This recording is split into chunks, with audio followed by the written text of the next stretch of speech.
But first, we start by talking about a warning that concerns every single household, something many of us use without a second thought. Antibiotics are among the most misused medicines in India, often taken without medical advice and bought without a prescription. Now, doctors say this casual use is creating a serious problem, drug resistance, and the result is simple and worrying. Common infections are getting harder to treat. But why are antibiotics failing? Because unnecessary use weakens their effect, incorrect doses allow germs to survive, people stop medicines early once they feel better, and that gives bacteria time to adapt, to spread and fight back. And once that happens, the same drug simply stops working. Now, doctors across the country are sounding the alarm. Overuse makes antibiotics less effective, failed treatment means longer illness, stronger medicines cost more, and treatment options keep shrinking. This is already happening in hospitals. The issue was flagged by Prime Minister Modi. He called antibiotic misuse a serious public health concern and warned that careless use can turn routine diseases deadly. He stressed the need for both awareness and enforcement. The message here is clear: avoid self-medication. Doctors say prescriptions matter for a reason. Not every fever or cold needs an antibiotic. The wrong drug can make an infection worse. Doctors also choose medicines based on the disease, not guesswork. So a prescription protects the patient and the larger public. This is not just India's problem. Antimicrobial resistance is a global crisis. Diseases once easy to cure are becoming difficult again. There are no new drugs waiting to replace failed antibiotics. Prevention is the only real defense here. Here are some of the questions every household must ask. Are antibiotics being overused? Are medicines being taken without advice? Are stronger drugs becoming the only option left? And are we creating a bigger health risk for ourselves? To answer all these questions, let's quickly go across to our guests joining us this morning to decode the science, the risk behind it all. Three experts with us this morning. First up, Professor Dr. Narendra Saini, who's a microbiologist and chairman of AMR committee at IMA and CMA, who also leads antibiotic research efforts, is with us. Good morning, doctor. Along with Dr. Mohsin Wali, Padma Shri awardee and former physician to 3 Indian presidents. Good morning, sir. And Dr. Dilip Bhanushali, National Immediate Past President of the Indian Medical Association, or the IMA. Thank you to the three of you for being with us. It's an important conversation, and the last 1 week has revolved around this more or less. Dr. Saini, let's begin with you.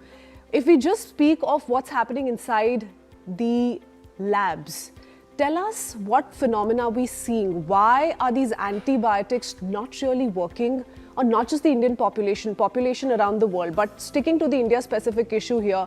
It's being compared to groceries. It's being seen as casually as groceries being sold in shops. Do you think that's the big problem here? And that's why we're not being able to build drugs or come up with drugs that are effective on human body? You are very right. First, you said me in the lab what is happening. When I see the lab report, I find most of the common organisms which are there, they are showing resistance. That means they are not effective. Those antibiotics which used to be sensitive now becoming ineffective. They are showing resistance. That means that we are using, that bacteria is developing resistance. Now we have to find out why this bacteria is getting resistance. This resistance is happening because the scientific data proves that overuse, misuse, underuse also. If you do it, then it causes a resistance in the organism. There is a natural phenomena also, but this causes enhancement of this, because the bacteria is getting resistance. And secondly, the more important thing is we are getting no new antibiotics. 1938 was a golden era when we have penicillin, which we have penicillin. But you know, even if you discover an antibiotic, it takes around 15 to 20 years to come into the market, because it is being used in humans. When we discover a new molecule, it has to be tested in the human beings, and it takes almost this much of years. So for the last 20 years, last 20 or 30 years, I we was do reading not have 30 any somewhere. new antibiotic. The last antibiotic which was discovered was daptomycin. It has come in 2003. After that, we do not have. And you just see daptomycin came in the new molecule which we discovered, daptomycin 1980. So it takes 23 years. So that is a big problem. We have no new antibiotics in the horizon. At the same time, our organism, pathogenic organisms are causing resistance. The another thing is overuse and misuse, because you rightly said in your beginning remarks, we do not need antibiotics for all viral diseases. 70 to 80% of our diseases are viral in nature, but unnecessary misuse, overuse by a common public, and secondly by the pharmacist also. They are giving antibiotics as if they are all toffees and we are giving candies to the people. So we have to stop it. And it's also an awareness problem, Dr. Seri. A lot of people go to these pharmacists, go to these shops which are within their residential area, and they think of these pharmacists as doctors who are going to give them the right prescription. So once if the medicine they gave you worked, they're going to solely rely on that pharmacist for the rest of their life. So it's also an awareness problem to a large extent. Not Dr. only, Wali? not only, madam, not only. Yes, go ahead, sir. Should I complete? Yeah, go ahead. Not only you said they want to go to the pharmacist, but if that leftover antimicrobials is there at home, and they feel that it was getting, I got okay with that, they will give to their own their family member also use it as if they're going to help them out, but they do not realize they are spreading resistance for all these things. So we have to stop this, and there is a law. I really admire our honorable Prime Minister when he said Man Ki Baat that this is causing a problem, is a pandemic, because 2050, if we see of 2050, the World Health Organization has said it is going to be pandemic like a COVID. So 10 million people will be dying because of this. So it's a huge problem, and I really admire our Prime Minister that he has said. But now the problem is that we have to implement the law. The law is there that pharmacists can't prescribe and can't give antimicrobials without the prescription. But unfortunately, they are giving. So I think I admire your program. It is going to the public. It is going to the pharmacists, going to the chemical parties. Indian Medical Association is doing a lot of things for so many years. But yes, now I think with the Prime Minister coming up, there will be a awareness program in the public. We need to reach a point wherein this is no longer a silent pandemic. Dr. Wali, you have interacted or possibly interact with so many patients on a daily basis. You've practiced medicine for decades. Have you ever seen antibiotics being used as casually as they're being used today? Have patients come to you, and tell us some of these stories, because it's important for people to understand where they're going wrong. Have they come to you and they've already said, Doctor, 3 दिन हो गए, 4 दिन हो गए, हमने ये antibiotic already खा लिया है, बट कोई असर नहीं हो रहा है? Yes, good morning and happy new year to all the viewers. And we are discussing a global problem, which is part of Indian problem. Every day it happens, we come across people already coming and telling us that they've started on antibiotic. Sometimes they educate us that I got a better relief last time when doctor prescribed, so this time also I've taken. You know, this story has taken a global shape in developing countries. Ms. Valia, this is not the case here which ends here. We are getting subclinical doses of antibiotics in our day-to-day food or poultry, or even antibiotics coming from the water through vegetables in a very subclinical dose. And this is the bigger part of the tragedy. And this is also conjoined by the fact that bacteria are smarter than us and our labs. They know how to grow mechanisms to escape from the antibiotics circulating around them in the blood through the oral intake or intravenous intake. So they have developed the mechanism over the years by getting exposed to smaller doses, as Dr. Saini was saying, in less dose, which is we call technically a subclinical dose, and they get resistant to it. Like you beat a child every day in the class, he will become what we call heat, resistant to the beating. Same way, not only this, but they develop a layer around them, a membrane.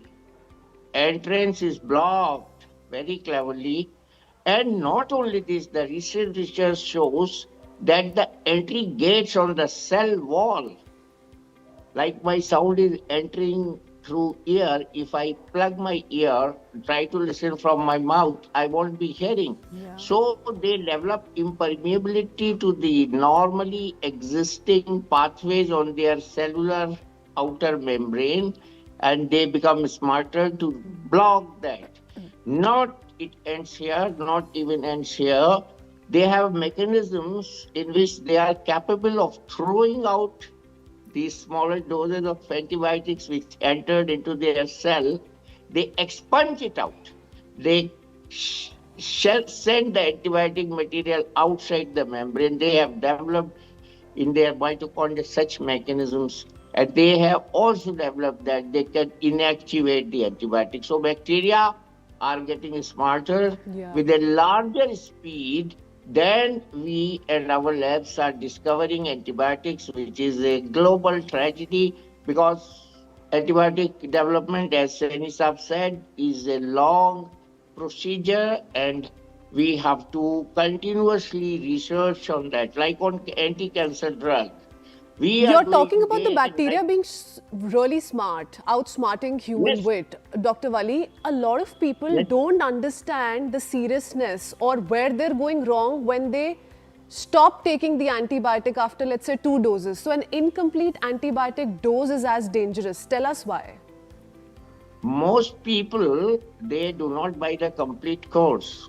We are in the habit of buying smaller doses. We go to chemist, as was discussed in the beginning by you, also hinted by you. So actually, antibiotic is a prescription drug, should be prescription drug, and this should be followed, and the complete course should be calculated according to the severity of disease. Sometimes, as Dr. Saini said, I am telling for last 1 week after this Mann Ki Baat episode of Prime Minister that since this has become a very important mudda and very important matter for India, the Prime Minister had to come out and say this. The reason is that inadequate prescription and inadequate use, as is pointed out, is the root cause of antibiotic resistance. The people should know whom to go to get a prescription, and it is our mistake also sometimes to cover everything. We, the doctors, also give antibiotics. I would very honestly be saying this, that we also give antibiotics in minor illnesses, which we should not have given. And this is also additive part of the problem. So we add to the problem sometimes. Minor illnesses also sometimes as a precaution. So if a doctor anticipates that something major could build up in the next few days, a lot of people have said that even then they've been prescribed an antibiotic. So that's another place where maybe health experts... It is not a precaution. I would say it is a hurry, or I would not be hesitating saying that this is not wise. I would not say it is foolishness to prescribe antibiotic in viral infection, but it is not wise. It is not, we are not giving a healthcare coverage by prescribing antibiotic, but rather we are producing more damage. So we have to get the appropriate way to prescribe antibiotic, culture the secretions, take a history. I was giving a very good example. If 4 people are falling sick in one house and have same symptoms, most likely it is viral. So if we take detailed history, how the patient has gone into trouble of present illness which we are dealing, probably we would circumvent around the actual diagnosis which we are being taught in the beginning. Dr. Saab talked about penicillin. When I joined service in 1980, sulfadizine was a very good antibiotic, and this was very effective in many infections. So it was very cheap also. But Dr. Wali, you made a very important point. It's also a problem that's multi-layered. So it's not one source alone. It's not just wrongful prescription or careless purchase of antibiotic. It's also found in what we're intaking or what we're consuming. So through our diet as well, this problem is multiplying. There are a lot of aspects to this. I do want to go across to Dr. Bhanushali. He's been waiting patiently. I'll come back to you, Dr. Wali. Dr. Bhanushali, IMA doctors, several of them have come out to now draw the grocery analogy. that antibiotics are actually being sold like groceries. The dangers have been flagged, a lot of action is shaping up slowly. We've also seen a recognition on part of several top bodies that are now taking this into account and really doing something about it. But why has regulation so far failed on ground? Dr. Bhanushali. Namaskar. Good morning. Yeah, it's a really serious concern, not only in India but throughout the world. In fact, WHO also has raised the alarm about antibiotic resistance. As you rightly said, there are so many factors which this has been going on, right from without prescription taking drugs from the pharmacist, then inadequate dose, no indications, without indications, quacks. Quacks use antibiotics, third generation antibiotics, first you visit them, even in a viral fever, without knowing the indication, without knowing the complication, without knowing the dosage. So there are many factors. You can't blame on only one factor. There are, of course, as you rightly said, there are laws for that, but who is going to implement this? Is enforcement the missing link? Because without prescriptions, if there is a law in place, Dr. Bhanushali, how are antibiotics still being sold without prescriptions? That's right. So there is nobody to implement that. And what do you suggest can be done? Or what are top Government doctors should be now? very strict. Yeah. Government should be very strict about this. Without a doctor's prescription, no pharmacist should dispense this antibiotics. So then there were reports that there should be an audit on the use of antibiotics. And that's a very big mechanism for that. So first is to see that pharmacists don't use give antibiotics without doctor's prescription. Dr. Saini, I want to quote this number because this should ring the alarm bells, as is the need of the hour. An estimated 2.6 lakh deaths in India due to various infections in 2021 were directly attributable to antimicrobial resistance. That number in itself is big. There are several other studies that have come out with a far bigger number, and that's why we're having this conversation as well. If resistance keeps rising at this level, what are the health concerns that, let's say, should worry us or we should think about over the next 10 years that could backfire, the way some of these illnesses like pneumonia and UTI have so far? I think very valid question. We have to think about, the general public had to think about what will happen. We are now claiming that we are able to cure heart diseases, we are able to cure cancers, but all these are dependent upon the effective use of antimicrobials, because there is going to happen some bit of infection. Oncology people are more prone to infections, but if I do not have antimicrobials to take care of their infection, then what will happen? All these these progress which are happening in cardiovascular disease, happening in cancer, happening in other areas, they will go away. All my patient who will be undergoing a operation, they can die because of any infection which is coming. We are not able to treat that. And secondly, as I said before, these antimicrobials are difficult to obtain now. We do not have antimicrobials since 2003 onwards. So there is no new antimicrobials. The present one are getting resistance. Secondly, very wisely told by Dr. Wali also, there is a overuse of antimicrobials in other sectors also, not only in human beings. We have to take a One Health approach.